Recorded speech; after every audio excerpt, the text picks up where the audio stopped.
bagi Tuhan, kemuliaan, kehormatan hanya bagi-Mu Tuhan. Kami tahu firman-Mu berkata, saat kami lemah kami kuat di dalam Tuhan. Biar pujian penyembahan selalu ada di mulut kami. Di hari-hari yang terakhir ini menjelang akhir zaman. Kami tahu keadaan semakin tidak menentu. Banyak hal yang kadang membuat kami lemah Tuhan. Berita-berita yang kami dengar. Namun kami mau taruh iman kami kepada Tuhan. Bahwa orang yang terus mengasihi Tuhan, yang percaya kepada Tuhan, mereka tidak akan goyah. Karena Tuhan akan menopang setiap kami. Kami percaya Tuhan, Engkau menopang setiap kami yang percaya. Tidak ada satupun dari kami imannya goyah. Kami akan makin kuat karena tangan Tuhan menopang. Terima kasih buat malam ini Tuhan mengurapi setiap kami. Kami buka hati bagi firman-Mu Tuhan. Di dalam nama Yesus sama-sama katakan amin, amin. Silakan duduk Bapak Ibu. Shalom. Apa kabar malam ini? Luar biasa karena kita punya Tuhan yang luar biasa. Puji Tuhan. Saudara mau tetap setia untuk mencari Tuhan. Iya, malam ini saudara ada kesaksian yang akan kita dengar. Ya, sebenarnya ada dua, tapi nggak tahu bisa dua-dua atau satu aja ya, karena yang satunya cukup panjang sih. Ya, saudara ingat dulu ada podcast saya dengan seorang transgender yang bernama Jonathan Tan. Masih ingat ya? Kalau belum lihat dan belum ingat ya silakan dicari lagi di channel saya.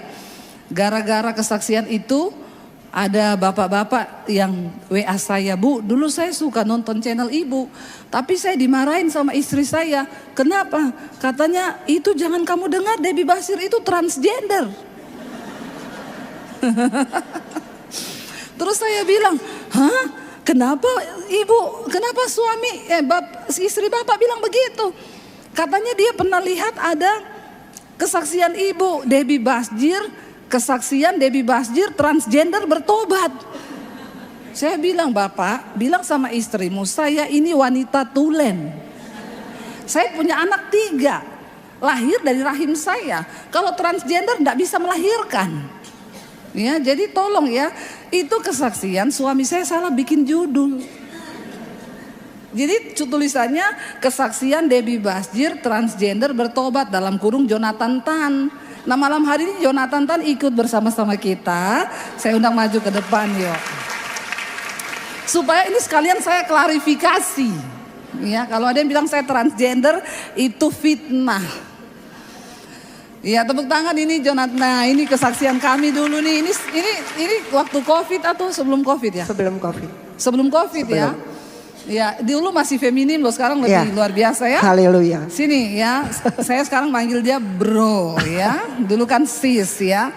Kalau saudara mau dengar kesaksiannya yang awal-awal itu ada di podcast saya. Tapi malam ini Jonathan akan bersaksi bagaimana ketika dia bertobat. Dan akhirnya dia harus kembali mengubah semua yang sudah dia rubah. Itu tidak mudah. Nah kita mau lihat dulu videonya atau gimana nih? Boleh. Ya, tolong tayangkan. Bisa sambil dijelaskan. Iya, oke. Mirip saya dulu ya. Ini saya ngumpet di mana? Kelihatan nggak saudara? Oh kelihatan.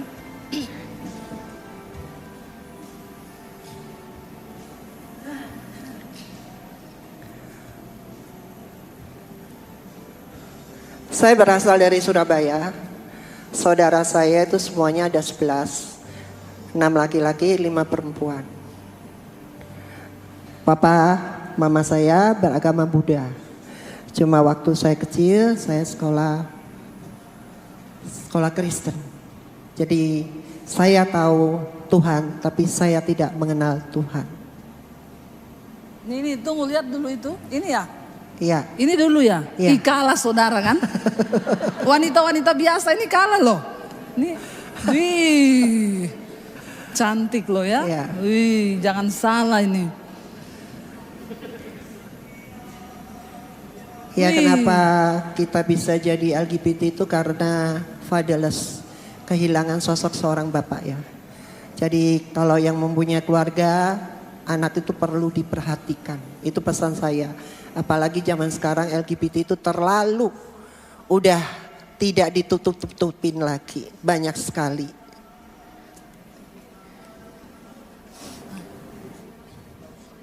Saya sempat bunuh diri 2 kali. Saya sempat nikah usia 24 tahun. Usia 18 tahun saya operasi pasang implan payudara. Usia 21 tahun saya operasi total menjadi perempuan. Dan saya sudah disahkan dari laki-laki menjadi perempuan. Saya kawin siri 2 kali. Saya masuk Islam 12 tahun. Saya udah umroh 3 kali. Dan saya pakai hijab selama 5 tahun. Dosa semua udah banyak saya lakukan. Karena apa? Saya tidak tahu kebenaran. Saya tidak mengenal Tuhan. Saya pernah jatuh dalam prostitusi kelas atas, narkoba, okultisme, percaya yang dengan namanya ramalan, dukun, pasang susuk, emas, berlian itu sudah saya lakukan. Itu 2014 saya lagi dibaptis. Di kemarin 2023 saya kembali ke Israel dengan identitas yang baru. Ini waktu 2014. Jadi perjalanan saya sebenarnya panjang sekali ya. Tuhan jamah hidup saya itu dari 2011 sampai 2017. Itu melalui proses yang panjang. Jadi kita itu harus mempunyai cinta mula-mula kepada Tuhan. Kalau kita tidak mempunyai cinta mula-mula kepada Tuhan, saya yakin orang itu pasti akan jatuh lagi. Dan saya percaya kalau dalamnya sudah pulih, luarnya kira-kira ikut pulih enggak? Tapi semuanya perlu proses, bukan protes. Cinta mula-mula kepada Tuhan itu harus ada. Dan di tahun 2018 akhirnya saya memutuskan diri, saya harus kembali ke identitas saya dari Tuhan Yesus Kristus. Saya menjadi wanita sudah 40 tahun. 40 tahun saya menjadi wanita. Tapi karena saya tahu kebenaran, bukan pembenaran, tapi tahu kebenaran. Karena bagi saya firman itu hidup. Saya percaya janjinya Tuhan. Tapi asal kita mau diproses, mau setia, taat, melakukan kehendak Tuhan. Mujizat itu pasti terjadi. Saya percaya indah pada waktunya Tuhan. 2018 saya udah berganti cara pakaian saya. Kira-kira kalau saya ke toilet di mall, ke toilet laki-laki atau ke toilet perempuan? Saya ke toilet laki-laki. Karena apa? Iman tanpa perbuatan hakikatnya adalah mati. Jadi kita harus lakukan. Dan di tahun 2019 saya angkat implan payudara saya yang sudah 40 tahun. Jadi udah kayak bangsa Israel ya, 40 tahun. Ini gak boleh ada lagi dalam tubuh saya. Habis saya operasi ternyata hasilnya tidak maksimal selama 4 tahun. Saya itu udah pelayanan kemana-mana, tapi hanya Tuhan yang tahu hati saya. Saya bilang, Tuhan saya gak mau dengan, saya udah pakai baju laki-laki tapi saya masih punya payudara. Masih ada bekasnya. Dan di tahun 2023 itu waktu 2019 saya angkat implan payudara saya yang sudah 40 tahun. Ini waktu diangkat payudara saya itu tahun 2019 ya. Ini lagi COVID, saya akhirnya ngambil sekolah penginjil di Seminari Bethel. Dan di tahun 2023 8 Februari saya menjalani operasi lagi kedua kali di Bangkok. Dan puji Tuhan hasil operasinya sempurna sekali. Jadi saya sudah tidak punya payudara lagi. Udah rata, udah kayak jalan tol. Kalau kemarin masih aja kayak gundukan tanah aja, masih ada. Dan di tahun 2019 akhirnya saya memutuskan identitas saya harus berubah. Meskipun itu cuma selembar kertas, tapi saya mau melakukan. Apa yang bisa saya lakukan akan saya lakukan. Karena saya percaya hidup itu adalah perjuangan. Akhirnya dengan sidang 8 kali dan dibantu dengan salah satu pengacara teman saya. Akhirnya hakim menyetujui permohonan saya. Itu adalah mujizat yang terindah bagi hidup saya. Jadi surat-surat saya yang tadinya dari laki-laki menjadi perempuan kembali lagi menjadi laki-laki. Karena saya percaya janjinya Tuhan itu ya dan amin. Asal kita juga mau berjuang. Asal kita juga kalau saya bilang Apa yang sudah pernah direbut iblis puluhan tahun harus saya ambil lagi. Nggak bisa. Karena apa? Tuhan menciptakan kita laki-laki dan perempuan. Jadi tidak ada yang namanya abu-abu, tidak ada. Setengah-setengah nggak ada. LGBT itu adalah pilihan. LGBT itu adalah dosa. Udah, itu aja. Jadi sekarang sudah lebih lega ya. Lega banget. Saya tuh melihat perjuangannya karena waktu kita dulu podcast itu belum operasi ya. Iya, itu udah kayaknya belum ya. Belum. Kayaknya belum. 2023 kan ya, baru operasi. Iya, 2019. Operasi itu. Kayaknya saya udah kali Bu. Kayaknya udah saya. 2019 tuh yang pertama tapi masih ada bekas-bekasnya. Jadi 8 kali. Berapa kali operasi? 2 kali. 2 kali operasi. 2 kali operasi. Untuk mengembalikan identitasnya yang asli. Semula. Dan sidang sampai 8 kali. 8 kali. Ya, jadi kalau ada yang baru mau belajar jadi boti, tolong bertobat ya. Kamu sudah lihat ini contohnya ini. Ini yang sudah benar totalitas tanpa batas. Amin. Sudah transgender, sudah merubah semuanya. Ya. Tapi kembali Tuhan pulihkan dan harga yang dibayar itu terlalu mahal. Iya. Ya, karena Tuhan menciptakan Adam dan Hawa, bukan Adam dan Eben. Iya. Dan puji Tuhan dia, ya soalnya dia takutnya apa saudara? Kalau di sorga nanti Tuhan tidak kenal toh? Iya.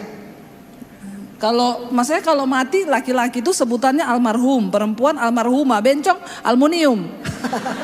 Nanti nggak ada sebutan lo mati ya. Iya. Jadi puji Tuhan. Amin. Jadi tepuk tangan saudara buat.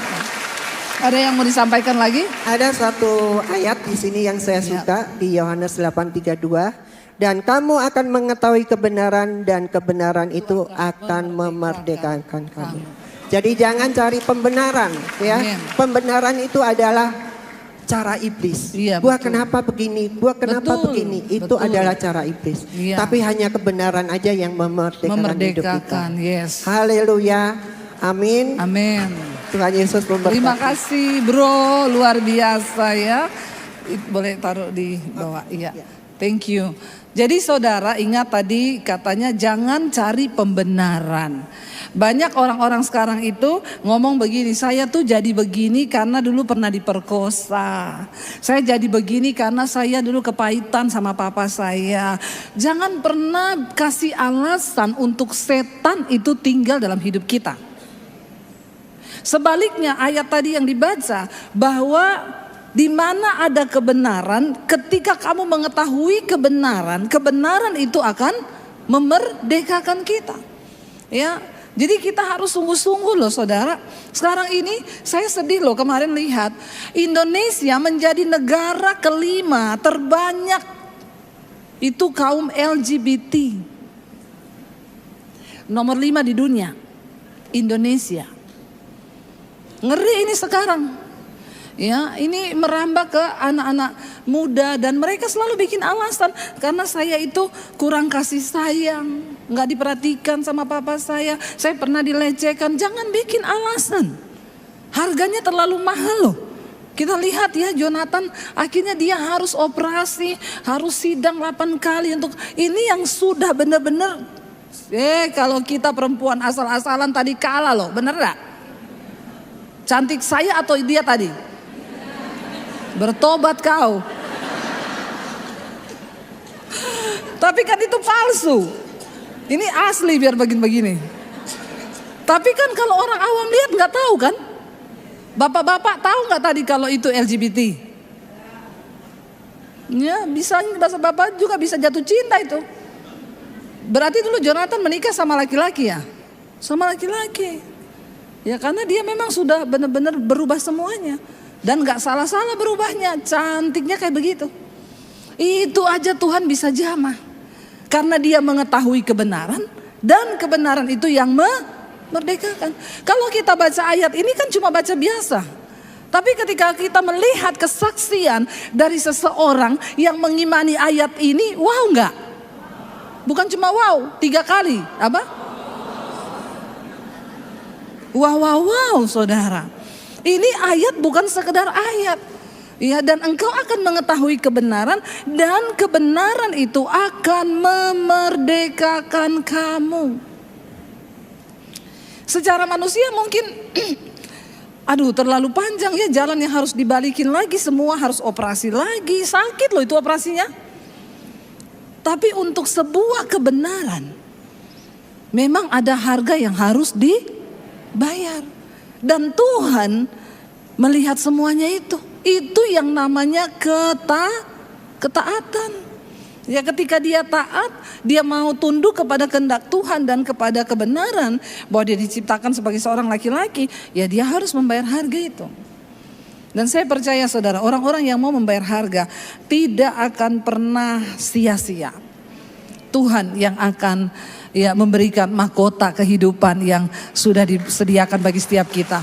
Kenapa? Dia mengambil keputusan yang sangat luar biasa. Karena dia lebih memilih untuk mendapat hidup yang kekal. Di dunia ini hidup cuma sementara. Tapi ada kehidupan dalam kekekalan setelah kita mati nanti. Dan dia mengambil keputusan yang terbaik. Ya, puji Tuhan, sekali lagi tepuk tangan buat Tuhan Yesus. Nanti kesaksian yang kedua bulan depan saja disimpan dulu ya. Karena kita mau sama-sama belajar firman Tuhan. Saudara, hari-hari ini ya kita tuh melihat bagaimana dosa bekerja sedemikian rupa. Dan saya selalu bilang, ingat di hari-hari ini iblis itu lembur. Kenapa iblis lembur? Karena iblis tahu waktunya sudah sangat singkat. Ya, dia berusaha untuk mengejar semakin banyak orang masuk dalam perangkapnya. Karena iblis tidak rela kalau orang itu diselamatkan. Ya, iblis berusaha supaya orang ini bisa masuk ke dalam cengkeramannya, lalu tersesat dan mati binasa. Tapi kita percaya bahwa kuasa Tuhan itu tidak terbatas. Bagi setiap kita yang mau sungguh-sungguh hidup, hari-hari ini perjuangan kita berat. Hari-hari ini perjuangan kita tidak main-main. Kita harus bergumul untuk keluarga kita, untuk anak-anak kita, supaya kita ini diselamatkan kita dan seisi rumah kita. Amin. Bisa mengalami yang namanya hidup yang kekal itu. Dan itu tidak gampang.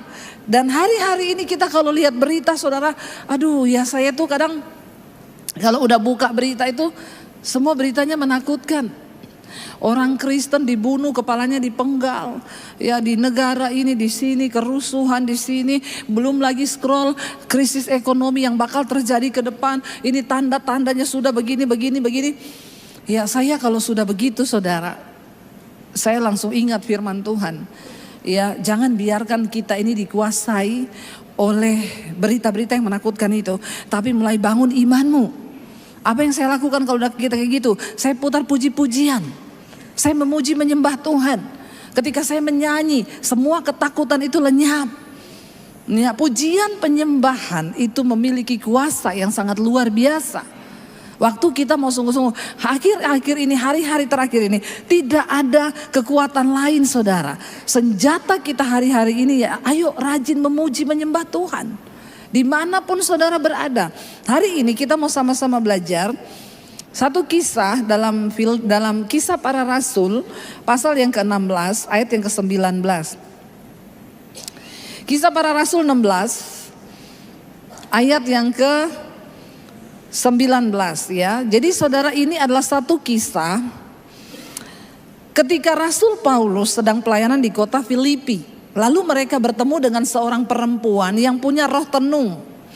Nah, hamba perempuan ini itu punya tuan. Tuan-tuannya ini mendapatkan uang dari pekerjaannya bertenung. Dia bisa meramal. Orang-orang datang dia bisa ramal, dia bisa gini, ya dia punya ilmu tenung, meramal orang, pokoknya dia dianggap sakti. Tetapi orang ini ya dia menjual ya apa yang dia punya itu sehingga tuan-tuan ini mendapatkan keuntungan. Ketika Rasul Paulus datang di kota Filipi, mereka ketemu dengan perempuan ini. Perempuan ini mendengarkan kebenaran yang disampaikan oleh Rasul Paulus dan dia dimerdekakan. Karena engkau akan mengetahui kebenaran dan kebenaran itu akan memerdekakan kamu. Sehingga roh tenungnya itu pergi, karena itu dari setan. Nah, waktu roh tenung itu pergi, perempuan ini gak bisa lagi bertenung. Jadi tuan-tuannya ini marah karena mereka tidak dapat uang. Lalu mereka menangkap Rasul Paulus dan Silas, kita baca ayat 19, 1, 2, 3. Ketika tuan-tuan perempuan itu melihat bahwa harapan mereka akan mendapat penghasilan lenyap, mereka menangkap Paulus dan Silas lalu menyeret mereka ke pasar untuk menghadap penguasa. Jadi ini di tengah kerumunan orang banyak, Rasul Paulus mendoakan perempuan itu dia kelepasan dan tidak punya ilmu bertenung lagi. Lalu tuan-tuan ini marah dan mereka menyeret ini Rasul Paulus dan Silas dibawa kepada penguasa.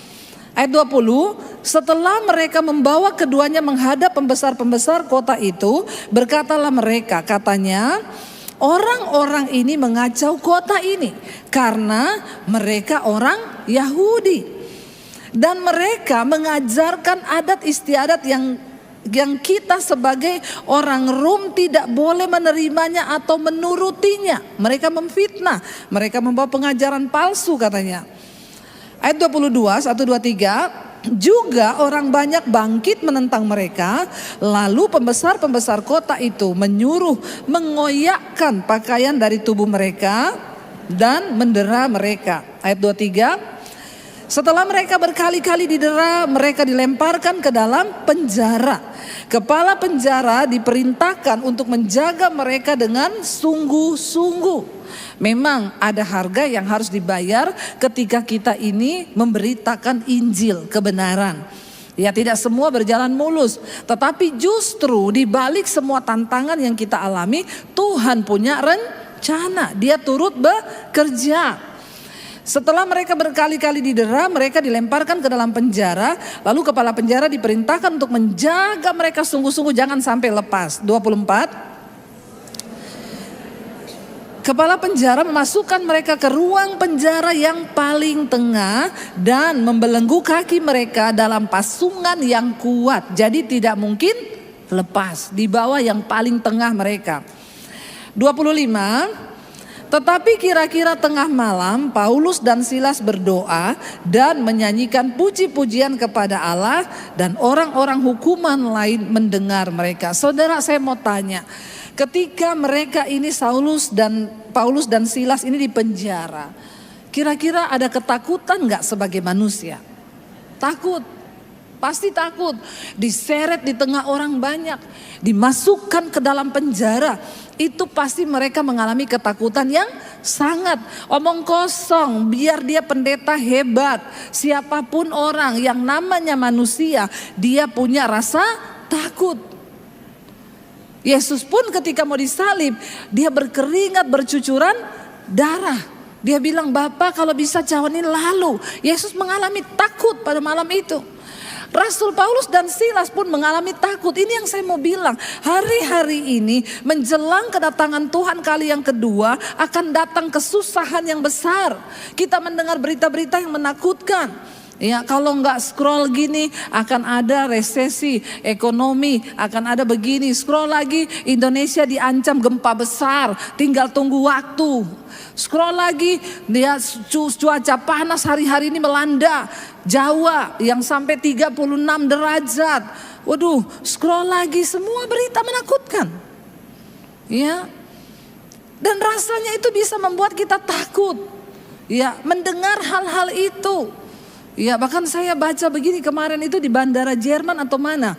Ya, penerbangan itu tertunda karena ada banyak sekali drone yang muncul di tengah-tengah bandara yang itu tidak tahu drone itu asalnya dari mana. Ada yang bilang itu alien, ada yang bilang begini, tapi 6.000 penumpang terlantar di bandara. Tidak bisa terbang karena dipenuhi drone. Aneh-aneh, saudara. Kita mendengar berita yang aneh-aneh dan Alkitab sudah bilang di akhir zaman memang itu harus terjadi. Tapi ketakutan, namanya ketakutan itu bisa melanda siapa saja. Rasul Paulus dan Silas malam itu mereka di penjara, mungkin mereka ngobrol di penjara. Kenapa ya kita begini ya? Lus, kamu tahu enggak kenapa Lus? Paulus jawab, enggak tahu Las. Ya, jadi Lus dan Las ini. Itu kita ini salah apa Lus? Ya kita enggak ada salah Las. Terus kenapa kita di penjara Lus? Ya enggak tahu Las. Kenapa Tuhan membiarkan kita? Kenapa dan kenapa? Saya yakin ada pembicaraan di antara mereka berdua sebagai seorang manusia kan? Ya, dan itu tapi tidak dicatat di sini, saudara. Tapi saya yakin pasti ada. Terus kita mau bagaimana sekarang? Alkitab tidak mencatat apa yang mereka ngobrol, tetapi Alkitab mencatat intinya. Kira-kira tengah malam berarti mereka ini tidak bisa tidur. Ada di sini yang sampai tengah malam tidak bisa tidur? Wah, banyak ya. Kayak Paulus dan Silas juga kau. Ya, kenapa tidak bisa tidur? Banyak ini. Punya banyak pikiran. Ya, pikiran tuh enggak usah dibawa-bawa. Kita bilang kalau bisa pun saya tidak bawa, tapi dia ikut terus toh. Ya. Ada ibu-ibu ke dokter, "Dok, saya ini suka pusing. Obatnya apa?" Ya jangan suka pusing, Bu. Ibu sih suka sama pusingnya. Ya, makanya pusingnya datang. Jangan ya. Ada lagi, "Dok, saya ini sakit nggak tahu apa, kenapa pandangan mata kabur, jantung berdebar-debar." Dokternya bilang itu sakitnya lain di mulut, lain di hati, lain di mata, lain di hati. Jadi saudara, aneh-aneh hari-hari ini. Tapi Alkitab mencatat, tetapi kira-kira tengah malam Paulus dan Silas ngapain? Berdoa. Ya, waktu engkau takut, waktu kau tidak bisa tidur, cari Tuhan. Mereka berdoa dan menyanyikan puji-pujian kepada Allah. Dan semua orang yang ada di tahanan itu, Alkitab berkata, mendengarkan mereka. Ketika mungkin mereka saling berdebat, kenapa kita alami begini. Lalu Rasul Paulus bilang, udahlah, daripada kita bertanya Tuhan kenapa. Lebih baik kita ambil keputusan berdoa dan memuji, menyembah Tuhan. Lalu mereka berdua mulai menaikkan pujian. Saat orang semua lagi tidur, tiba-tiba semua terbangun karena mendengar mereka berdua menyanyi. Ya, mungkin mereka nyanyi saat itu, kami memuji kebesaran-Mu.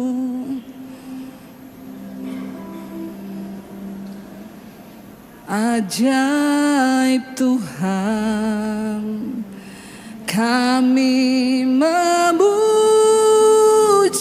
kebesaran-Mu. Ajaib Tuhan, ajaib Tuhan. Silas bilang, kenapa kita begini? Paulus bilang, kami memuji kebesaran-Mu. Ajaib Tuhan, ajaib Tuhan, kami memuji kebesaran-Mu. Ajaib Tuhan, ajaib Tuhan. Silas bilang, aku takut nanti kalau kita dibunuh. Kami memuji kebesaran-Mu. Apapun ketakutanmu, ajaib Tuhan. Bilang ajaib, ajaib Tuhan, kami memuji kebesaran-Mu. Ajaib Tuhan, ajaib Tuhan. Di tengah ketidakmengertian, kenapa mereka harus mengalami itu? Di tengah ketidaktahuan, kenapa mereka dipenjara karena memberitakan kebenaran? Mereka memilih untuk memuji Tuhan. Mereka memilih untuk berdoa dan menetapkan hati untuk tetap percaya bahwa Tuhan itu baik. Bahwa rencana Tuhan itu besar dalam hidup mereka. Pujian penyembahan yang dinaikkan kepada Tuhan melenyapkan segala ketakutan. Lalu ketika orang-orang mendengar dari sebelah kamar sel, ketika yang lainnya memilih untuk meratapi nasib, ketika lainnya memilih untuk pasrah, ketika lainnya memilih untuk ya sudahlah, memang sudah nasib kita begini. Rasul Paulus dan Silas memilih untuk tetap memuji dan menyembah Tuhan. Dan Tuhan itu mendengarkan pujian yang naik dari hati yang hancur. Waktu kau takut, waktu kau sedih, waktu kau bimbang, waktu kau tidak tahu harus mengambil keputusan apa, ambillah keputusan untuk memuji menyembah Tuhan. Dan firman Tuhan berkata ayat 26, ketika mereka menaikkan puji-pujian, akan tetapi terjadilah apa? Gempa bumi yang hebat. Sehingga sendi-sendi penjara itu goyah. Dan seketika itu juga terbukalah semua pintu dan terlepaslah belenggu mereka semua. Wow, enggak saudara? Pujian, penyembahan yang naik dari hati yang sungguh-sungguh mengasihi Tuhan, itu akan membuat sorga turun dan bertindak atas hidup kita, atas setiap persoalan kita. Katakan amin. Bayangkan, hanya untuk membebaskan Paulus dan Silas, Tuhan izinkan gempa bumi yang besar terjadi. Tiba-tiba waktu mereka menaikkan pujian, di sorga itu semua malaikat lagi memuji menyembah Tuhan. Di sorga itu gak pernah sepi, karena sorga penuh dengan pujian penyembahan. Tiba-tiba saudara, ini saya mengumpamakan sendiri. Tuhan bilang begini, diam semuanya. Aku mendengar ada pujian dari bumi yang naik dari hati yang hancur. Ada pujian yang dinaikkan dengan tetes air mata dari orang-orang yang mengasihi Tuhan. Dan Tuhan bilang, malaikat, engkau turun, karena aku memperhatikan. Dan pujian penyembahan mereka naik sampai ke sorga. Waktu kau nyanyi dalam keadaan baik, itu biasa. Waktu kau menaikkan pujian saat keadaanmu semuanya luar biasa, itu biasa. Tapi ketika engkau menaikkan pujian, ketika hatimu hancur, ketika engkau sedang dalam persoalan, ketika engkau sedang dalam tekanan, ketika engkau dalam ketidakberdayaan, dan engkau memilih untuk terus berkata, kami mau menyembah-Mu Tuhan, kami mau memuji nama-Mu yang besar, maka Tuhan mendengar dari surga pujian-Mu yang naik itu. Dia tertarik dengan pujian yang naik dari hati yang hancur. Tuhan mendengar itu sebagai sebuah korban yang luar biasa, yang naik ke hadapan hadirat-Nya. Harusnya mereka hari itu menangis, harusnya hari itu mereka bersungut-sungut, harusnya mereka hari itu menyalahkan Tuhan dan berkata, kenapa Tuhan? Betapa seringnya kita ketika kita mengalami masalah, kita bertanya, kenapa Tuhan? Kenapa aku mengalami ini? Kenapa aku harus begini? Malam ini saudara, berhenti untuk bertanya kenapa, dan kenapa. Ambil keputusan, engkau merendahkan diri di kaki Tuhan. Dan engkau berkata, kami memuji kebesaran-Mu dari hati yang hancur. Ajaib Tuhan, engkau memilih untuk berkata, ajaib Tuhan, di tengah ketidakmengertian kami memuji kebesaran-Mu. Ajaib Tuhan, ajaib Tuhan. Maka Alkitab berkata tiba-tiba terjadi gempa bumi yang begitu hebat, sehingga penjara itu roboh dan lepaslah belenggu mereka semua. Dan ketika kepala penjara itu terjaga dari tidurnya, karena kepala penjaga lagi tidur itu tengah malam, dia kaget ketika melihat semua pintu penjara terbuka. Lalu dia menghunus pedangnya dan hendak bunuh diri saudara. Karena dia pikir dia pasti dihukum karena semua tawanan lepas. Ketika dia ingin membunuh dirinya, karena ia menyangka bahwa orang-orang hukuman itu melarikan diri, pasti ketika penjara terbuka yang akan dilakukan oleh para tawanan adalah melarikan diri. Tetapi malam itu adalah malam yang berbeda, karena gempa bumi terjadi. Karena hadirat Tuhan yang kuat turun. Itu berbeda dengan gempa bumi yang lain. Dan pada waktu itu kepala penjara berpikir sudah lari semua ini tawanannya, dia pasti akan dibunuh, lebih baik dia bunuh diri. Tapi Paulus berseru dengan suara nyaring katanya, jangan celakakan dirimu sebab kami semuanya masih ada di sini. Karena hadirat Tuhan turun, membawa pertobatan. Tidak ada seorang pun dari tawanan yang melarikan diri. Mereka mengalami hadirat Tuhan. Ada pemulihan yang terjadi. Ada pertobatan yang terjadi di situ. Dan kepala penjara itu menyuruh untuk membawa suluh. Lalu berlari masuk dan dengan gemetar dia tersungkur di depan Paulus dan Silas.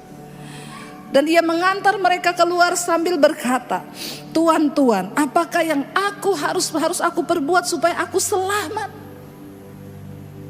Jawab mereka, percayalah kepada Tuhan Yesus Kristus dan engkau akan selamat, engkau dan seisi rumahmu. Ini adalah sebuah sejarah yang dicatat dan saksinya itu ada. Kota-kota itu ada. Sampai hari ini itu ada, saudara. Dan ini kisah nyata yang tercatat.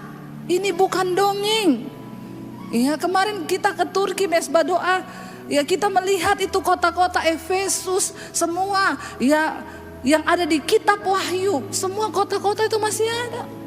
Filipi ada. Kita belajar sejarah Alkitab, bukan buku dongeng, tetapi catatan sejarah yang tercatat. Amin. Kepala penjara itu tersungkur. Malam itu bukan gempa bumi yang biasa. Ada hadirat Tuhan yang turun ke bumi. Karena dua orang-orang yang beriman dan memilih untuk memuji menyembah Tuhan di dalam kesesakan mereka. Percayakah saudara? Tuhan yang kita sembah Tuhan yang sama. Yang tidak berubah sampai hari ini. Dia masih Tuhan yang sama. Mungkin gak gempa bumi yang terjadi saat kita memuji menyembah Tuhan. Tetapi ada pertobatan yang turun atas keluargamu. Ada pertobatan yang turun atas sekelilingmu ketika engkau memuji menyembah Tuhan. Hari-hari ini tidak ada kekuatan lain kita selain di dalam hadirat Tuhan.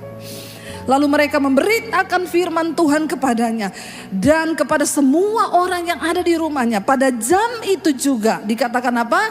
Kepala penjara itu membawa mereka dan membasuh bilur mereka. Seketika itu juga ia dan keluarganya memberi diri untuk dibaptis. Kalau ada saudara yang belum dibaptis, serahkan dirimu saudara untuk dibaptis. Ya, baptisan itu terjadi buat orang yang mau bertobat. Yang mau menyerahkan hidupnya dan berkata, aku mau bertobat. Baptisan adalah keputusan dari orang dewasa yang memutuskan untuk menerima Tuhan Yesus sebagai Tuhan dan Juru Selamatnya. Menerima dia. Ayat 34, lalu ia membawa mereka ke rumahnya dan menghidangkan makanan kepada mereka. Dan ia sangat bergembira bahwa ia dan seisi rumahnya telah menjadi percaya kepada Allah. Setelah hari siang, pembesar-pembesar kota menyuruh pejabat-pejabat kota pergi kepada kepala penjara dengan pesan, lepaskanlah kedua orang itu. Kepala penjara meneruskan pesan itu kepada Paulus, katanya pembesar-pembesar kota telah menyuruh melepaskan kamu. Jadi keluarlah kamu sekarang dan pergilah dengan selamat. Saudara, kita lihat pekerjaan Tuhan yang luar biasa. Dan hari-hari ini saya berdoa supaya setiap kita juga bisa dipakai Tuhan. Untuk menjadi penuai-penuai di sekelilingmu tuh tuayan sudah menguning. Saudara nggak usah perlu ke sekolah misi dulu, itu untuk yang mau jadi misionari, ya. Tetapi ayo kita memberi diri untuk bisa dipakai Tuhan. Dan satu kunci peperangan di hari-hari yang terakhir ini, mari kita rajin memuji dan menyembah Tuhan dalam segala keadaan. Kita mau terus berkata, Tuhan kami mau memuji menyembah Engkau. Biarlah pujian penyembahan itu selalu ada di mulut kami. Apapun keadaan kami Tuhan. Pilihlah daripada engkau bertanya kenapa, dan kenapa. Biarlah engkau datang kepada Tuhan dengan hati yang hancur. Dan engkau mau berkata, ini hidup kami Tuhan. Mari kita bangkit berdiri bersama saudara. Mari sembah Tuhan. Terima kasih Tuhan. Terima kasih Tuhan Yesus. Apapun persoalan di hidup kami, apapun ketakutan kami malam ini, kami cuma mau katakan, Engkau baik bagi hidup kami Tuhan. Kami mau memuji menyembah Engkau Tuhan.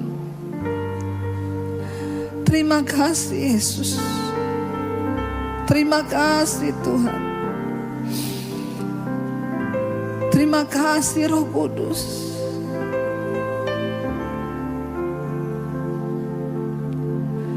Ku nampak keagungan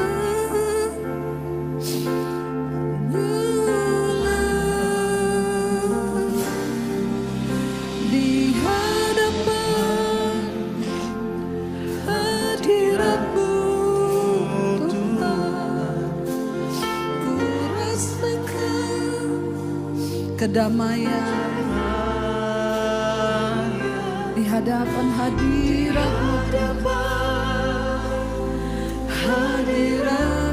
Tuhan. Ku nampak keagungan,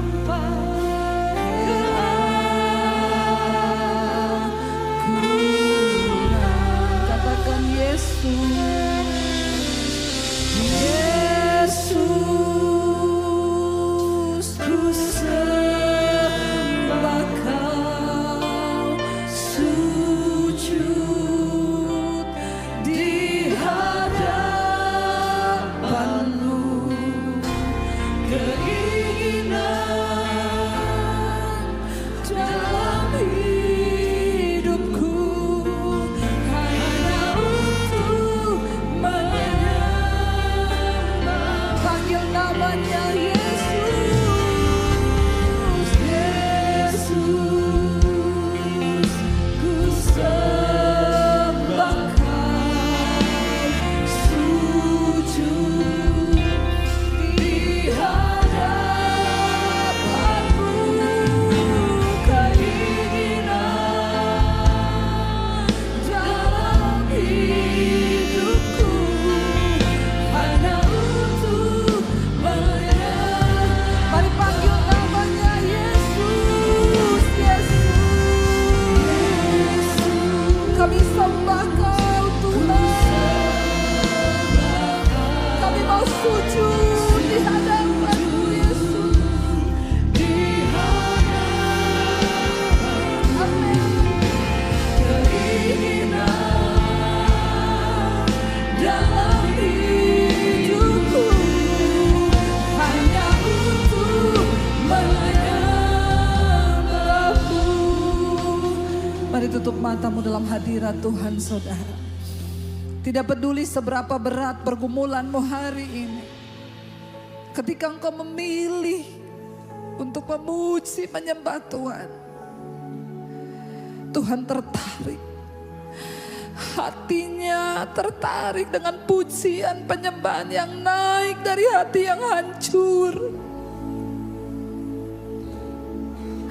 Tidak ada kekuatan kita hari-hari ini selain menyembah Tuhan.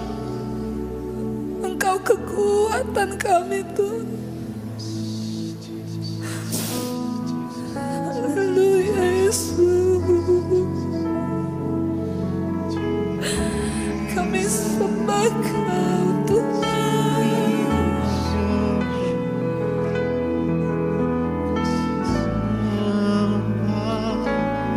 Kami sembah Kau.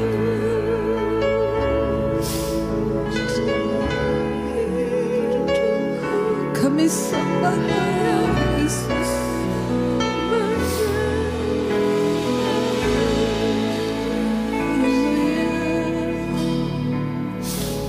Terima kasih Tuhan. Kami percaya dalam hadirat Tuhan ada kelegaan. Dalam hadirat-Mu ada kekuatan yang baru Tuhan. Kami percaya ketika umat-Mu bertemu dengan Engkau secara pribadi, ketika mereka mencari wajah-Mu, Engkau berkenan untuk ditemui Tuhan oleh orang-orang yang sungguh-sungguh mencari Engkau dengan segenap hati. Temui Tuhan umat, temui anak-anak-Mu Tuhan. Biar kami mengalami perjumpaan pribadi dengan Tuhan malam hari ini. Ada kekuatan yang baru Tuhan beri bagimu. Tidak ada perkara yang mustahil, saudara. Percaya pada janji Tuhan, percaya pada rencana Tuhan yang indah bagi hidup. Kami bersyukur Tuhan. Kami bersyukur Tuhan Yesus. Terima kasih kalau malam ini Tuhan izinkan kami boleh sama-sama mengadakan perjamuan kudus. Kami tahu perjamuan kudus adalah sakramen, sesuatu yang sakral. Karena itu Tuhan, kami mau koreksi hidup kami malam ini. Kalau ada dosa, ada sesuatu yang tidak berkenan di hadapan Tuhan, kami minta pengampunan-Mu Tuhan. Kami mau datang dengan hati yang kudus di hadapan Tuhan. Kami mau datang dengan hidup yang kudus Tuhan. Kami mau menghargai darah Kristus. Mari saudara kita siapkan hati dan hidup kita untuk masuk dalam perjamuan kudus.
Terima kasih Tuhan Yesus.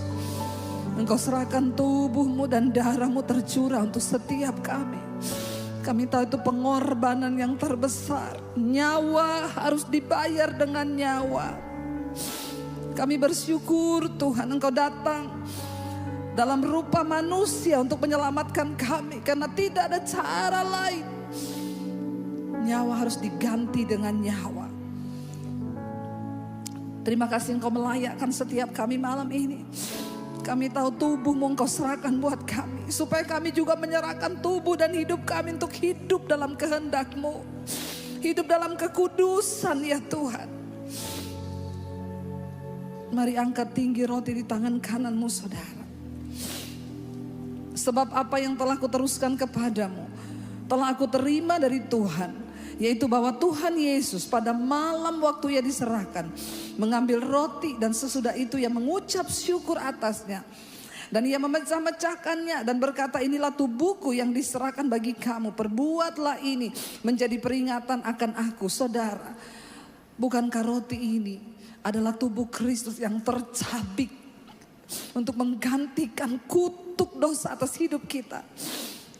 Karena itu terima ini dan katakan di dalam nama Tuhan Yesus, aku terima Tuhan tubuhmu. Mari kita makan dalam nama Yesus. Mari angkat tinggi cawan di tangan kananmu saudara.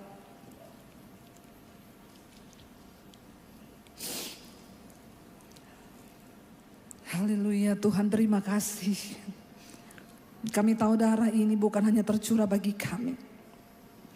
Darahmu juga tercurah buat keluarga kami yang belum bertobat. Buat anak-anak kami yang belum bertobat. Buat keluarga besar kami. Buat orang tua kami yang belum bertobat. Ingat saudara akan keluargamu yang belum bertobat. Dan bawa mereka di hadapan Tuhan dalam doamu. Katakan Tuhan, darahmu ini juga tercurah untuk keluarga kami.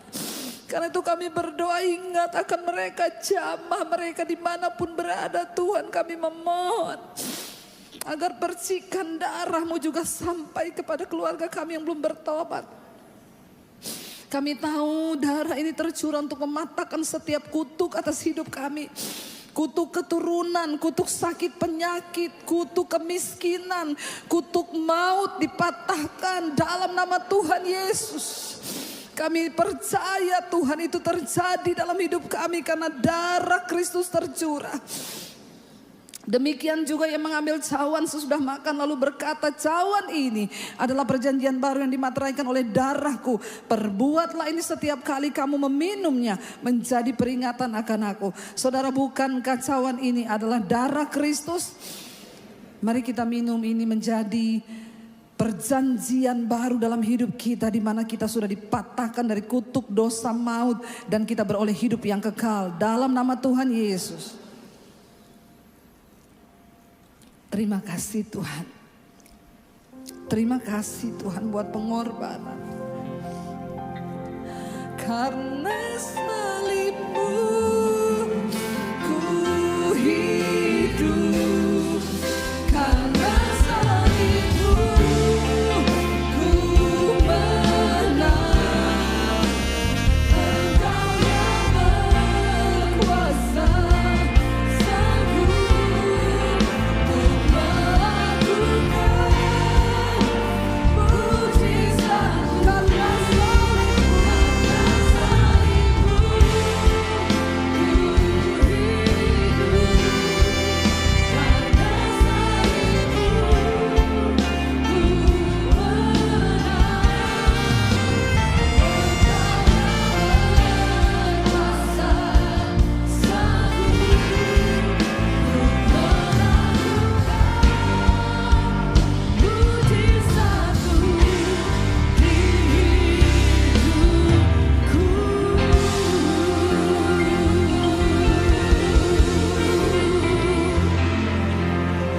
Tuhan, silakan duduk Bapak Ibu Saudara yang terkasih. Puji Tuhan, malam hari ini kita sudah diberkati.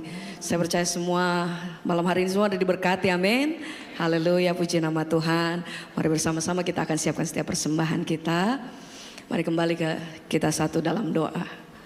Terima kasih buat malam hari ini Tuhan, kami mengucap syukur, kami percaya, kami pulang dengan sukacita dan kekuatan yang baru daripada Tuhan Yesus.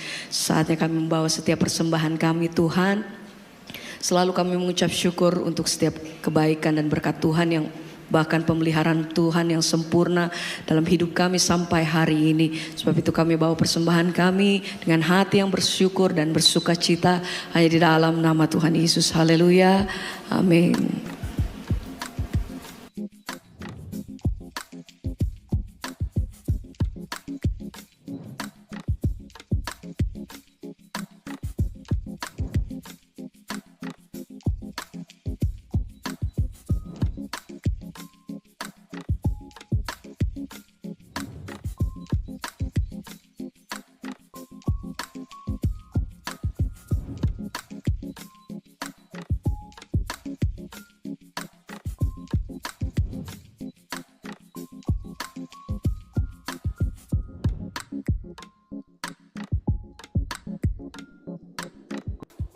Ada tambahan pengumuman, saudara, ada konser musik ya bisa ditayangkan dari Frankie Kuncoro tanggal 19 November Ya, ada pujian penyembahan. Dulu Frankie Kuncoro juga pernah isi di sini, saudara. Ya, ayo sukseskan. Kalau ada kegiatan rohani, kita berbondong-bondong ya, daripada nyanyi-nyanyi kedugem yang nggak masuk-masuk akal. Ya, kita bersyukur sekarang ini mulai hidup konser-konser musik ya. Mungkin tahun depan ya kita juga akan saya akan bikin konser, bukan saya yang nyanyi, saya bukan penyanyi, tapi kita akan bikin seperti itu perjalanan iman saya. Mungkin akan dibuat dalam bentuk film dan ada konser musiknya juga, dukung dalam doa. Ya, itu tahun depan dan kita bawa dalam doa.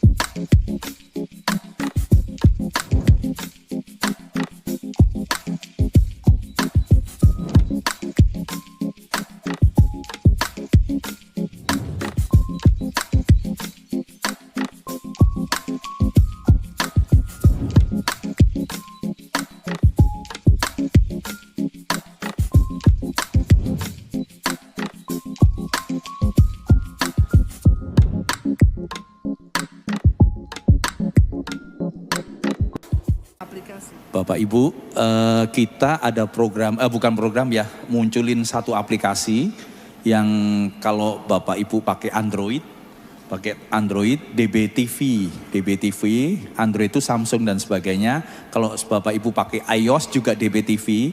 Kenapa kita keluarin aplikasi?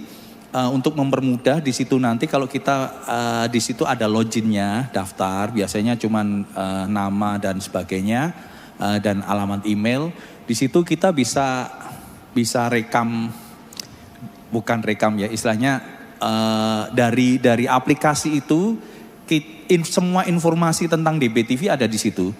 Juga sekolah misi ada di situ, program-program kita ada di situ semua. Bahkan kalau mau lihat YouTube pun ada di situ. Terus ada tambahan lagi di situ ada renungan harian yang berbentuk tulisan juga ada. Terus Mesbah Syukur tetap ada. Terus juga nanti kita Desember kita Natal, kita ada 2 kali ibadah. Dan itu semua download harus registrasinya dari aplikasi itu. Kalau nanti Bapak Ibu ada yang mungkin belum bisa, mungkin bulan depan bisa minta tolong dengan tim multimedia. Atau yang secara manual bisa. Tapi nanti ke depan semuanya akan registrasinya lewat aplikasi. Jadi Samsung bisa, iPhone bisa, semuanya bisa. Jadi kita ada program baru untuk aplikasi, jadi semua data akan kita simpan sebab untuk kedepannya lebih terorganisir. Jadi nanti Bapak Ibu yang bertempat tinggal di mana kita bisa kelompokin, jadi dari Jakarta, Surabaya dan sebagainya, se-Indonesia bahkan dunia, kita bisa kelompokkan lewat itu dan kita akan jaring bersama-sama lewat aplikasi itu. Puji Tuhan, terima kasih. Iya, puji Tuhan ya. Kita bangkit berdiri bersama, kita akhiri ibadah kita. Doakan saudara, hari Senin depan rombongan Mesbah Doa akan berangkat ke Israel. Puji Tuhan, 80 orang. Tepuk tangan dong buat Tuhan Yesus. Ya, Tuhan baik ya. Saya berdoa nanti yang tahun depan ini bakalan nyusul. Amin. Jangan cuma amin-amin toh ya. Israel udah mau ditutup nanti loh. Yuk kita satukan hati, kita berdoa. Terima kasih Bapa, kami mengucap syukur Tuhan. Kami tahu dan percaya anugerah-Mu cukup bagi setiap kami. Karena itu apapun yang terjadi dalam hidup kami mau belajar menyerahkan hidup kami sepenuhnya ke dalam tangan Tuhan. Kami tidak sanggup dengan kekuatan kami. Karena itu kami perlu Tuhan dalam hidup kami. Kami perlu kuasa-Mu dalam hidup kami. Hamba berdoa bagi setiap mereka yang sakit malam ini Tuhan. Kesembuhan yang daripada-Mu boleh terjadi dalam hidup kami. Ampuni dosa pelanggaran kami. Sucikan setiap kami. Biarlah hati kami terus mau hidup mengejar perkenanan Tuhan. Biarlah kami mau mengejar kekudusan dalam hidup kami Bapa. Mampukan setiap kami. Bukan karena kuat dan gagah kami, tapi karena kuasa Roh Kudus-Mu yang ada dalam kami. Ajar kami hari-hari ini untuk hidup menghormati Tuhan. Menghormati Tuhan kami dan seisi rumah kami, anak cucu kami. Untuk hidup menghormati Tuhan. Karena firman Tuhan berkata, siapa menghormati aku, dia akan kuhormati. Biarlah kami menjadi orang-orang yang indah di pandangan Tuhan. Kami juga mengangkat tangan Tuhan buat bangsa dan negara kami Indonesia. Kami tahu dan percaya Indonesia bisa ada sampai hari ini Tuhan, hanya karena kemurahan Tuhan. Kami bisa ada di bangsa ini Tuhan, keadaannya baik-baik. Kami percaya semua karena anugerah Tuhan. Kami mohon pengampunan-Mu atas bangsa kami. Kami tahu ada begitu banyak dosa di atas bangsa ini. Namun kami Tuhan mau berdiri buat bangsa ini, memohon anugerah-Mu tercurah buat bangsa kami. Ampuni Indonesia Tuhan. Biarlah hujan keselamatan-Mu tercurah dari Sabang sampai Merauke. Orang-orang bertobat, berbalik kepada Tuhan, meninggalkan dosa, dan sungguh-sungguh hidup menghormati Tuhan. Kami berdoa untuk pemerintahan kami di Indonesia ini. Kami percaya Tuhan, jika bukan Tuhan, maka sia-sialah usaha para penjaga. Berkati para pemerintahan kami, mulai dari presiden, wakil presiden, seluruh jajaran kabinet yang ada, para menteri, MPR, DPR, DPD, dan semua jajaran yang ada. Kami berdoa biar roh takut akan Tuhan turun atas hidup mereka. Kami berdoa biar Tuhan menegakkan kebenaran-Mu di atas bangsa kami. Turunkan setiap pejabat yang tidak takut akan Tuhan. Mereka yang bermain-main dengan dosa, dalam kenajisan, korupsi, kepentingan diri sendiri, yang tidak berdiri atas kepentingan rakyat. Biar tangan Tuhan sendiri yang menurunkan mereka. Dan Engkau angkat para pejabat yang sungguh-sungguh takut akan Tuhan, yang menghormati keadilan dan hukum. Karena Tuhan mencintai hukum. Kami berdoa Bapa, berkati bangsa kami, tanahnya, lautnya, pertanian, perkebunan, peternakannya, pertambangannya. Tuhan memberkati bangsa ini Tuhan, supaya kami boleh hidup dengan damai sejahtera di tengah bangsa ini, dijauhkan dari kerusuhan, pertikaian, kekacauan di dalam nama Tuhan Yesus. Kami mohon perlindungan Tuhan. Kalau hari-hari ini ada prediksi akan ada gempa besar atas Indonesia, kami tahu Tuhan berkuasa atas dunia ini. Engkau yang pegang kendali atas dunia ini. Beri kesempatan untuk orang-orang bertobat kembali kepada Tuhan, meninggalkan jalannya yang jahat.